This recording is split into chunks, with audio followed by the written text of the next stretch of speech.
So hi everyone, this is Ryan here, and I'm going to do a quick video on what is the Enneagram and why might you want to learn this system. So just to give you a bit of a backstory, for me I came to the Enneagram when I was about 24, 25. I was a naive young boy at that age, and yeah, actually to be kind of reflect back in that time, I was really quite lost. I had done some self work. I did kind of know myself a little bit, but in many ways I was really lost. And when I came to the Enneagram, one of the first things that happened for me is I started to recognize that the way that I wasn't very personal. There were other people like me, and that was just a huge relief because I recognized that the kind of core stories and patterns that I that play out in me weren't really specific to me. Like there were other people, running the same kinds of stories. So what a relief that was, because for a four, which is me on the Enneagram, I'm a four. It's kind of like most of my life I felt like an outsider. I felt a little bit of excluded. I felt different. I was kind of in a very comparative mindset where I'd compare myself, what I have versus what other people have got, and always kind of feel in some way that I didn't have quite enough, that other people always seemed to have what I needed, more of what I needed, and I was kind of lacking, or life seemed to work out for them and not so much for me. So that really speaks to the passion of four, the kind of emotional experience of four, which is about envy, and for me it's kind of like, without a tool like the Enneagram, I could experience that envy and have no idea where it came from, what it is.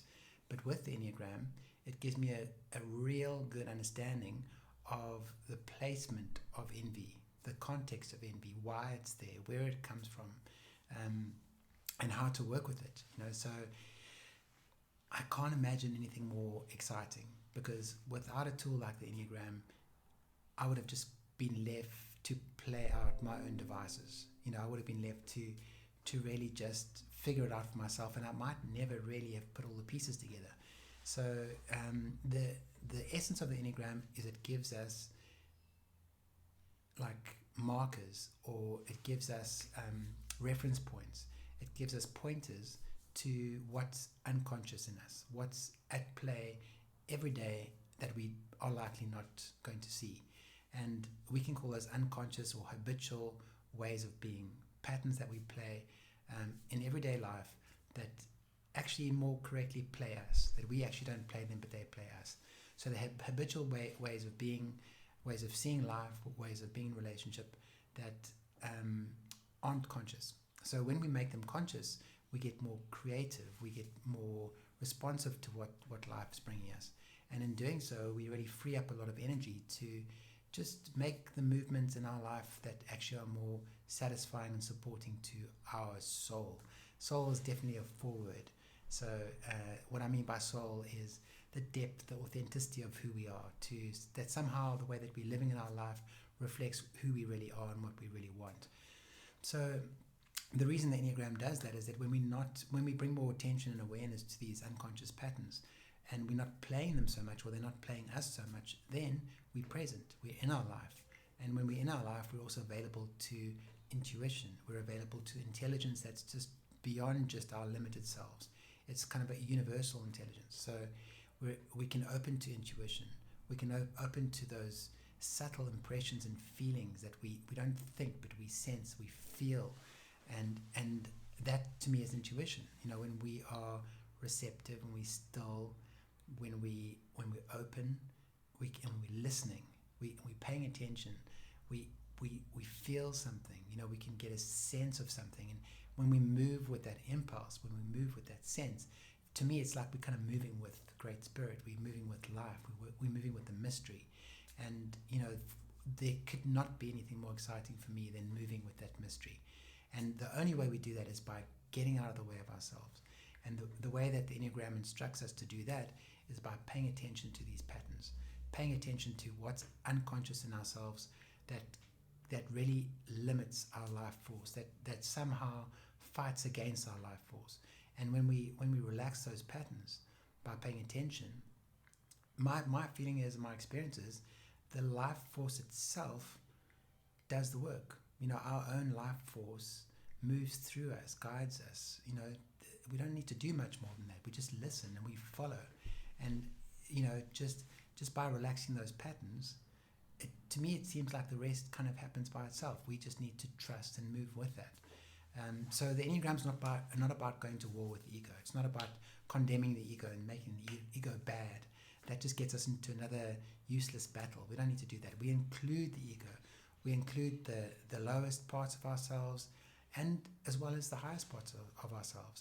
The lower aspects, the places in us that we don't ever need to get totally perfect. It's part of who we are.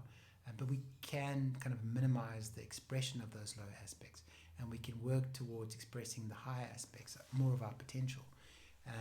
And that's what the Enneagram shows us, exactly how we can do this. It gives us a path about how we move into that hero's journey, how we walk that kind of higher aspect, how we move more into our potential, and how we give what is really our birthright to give, and keep giving that. And when we trip up and fall, and when we get it wrong, we don't have to get super critical and bash ourselves and all those kinds of things. We just recognize, we recognize where we're at, and we just reorient, and we bring ourselves back, and we continue going.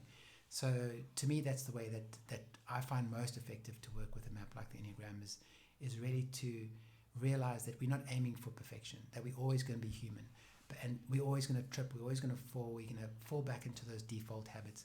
But when we start paying attention more, we start to work them more, we fall less, and when we do fall, it becomes more of a humorous thing. We don't take ourselves so seriously. We can, when we're in relationships, we don't have to, we can use it as a tool for compassion. We can be more embracing of our partners, because we recognize that just like us, they're running these unconscious patterns. So when they show up, we don't have to get super personal about them and make them about us. We can use it as a tool to really embrace them, really hold them in that, and recognize that what's unconscious in them, what's unconscious in us, that's the work that we all have to do. So that's for me why I use the Enneagram. It's simply a tool to wake up, to be more present, to pay attention, and to really connect with what matters most for me, and to be living more from that place. And the Enneagram does that because it helps us to see what gets in the way, helps us to see how we fall asleep, time and time again, fall asleep. And it's kind of it's a kind of a fun game in a way. It doesn't have to be this serious thing. Like when we fall asleep, it's part of it. We recognize we're asleep, and from that point, how do we wake up and we bring ourselves back? Okay, now I'm back in my life, back in my center. Keep on going. Then fall asleep again. No problem. It's okay. It happens from time to time. Recognize I'm playing some kind of a pattern, bring myself back. But part of that bringing myself back is it does involve challenge. There is, obviously there's going to be emotion that comes with that. There's going to be difficult sensation. There's going to be difficult mental patterns, and we've got to summon up the courage to stay with that. To stay with the stuff that's hard and be present with that, and find ways through. The only way is through. We can't go around. We've got to keep going through, and presence helps us to do that. Just being present with the patterns, staying awake with those patterns, helps us to just figure out how to get through. And on the other side is this intuition. It's that in relationship with life, it's that being awake to what life's calling us to. And when we're still, when we're quiet, when we're outside of our patterns, we can follow those movements. So hopefully that's given you a bit of a insight into, personally for me, why it's such an invaluable tool. And I'm hoping that it's inspired you a little bit to learn a little bit more. Thank you for watching. Okay, bye.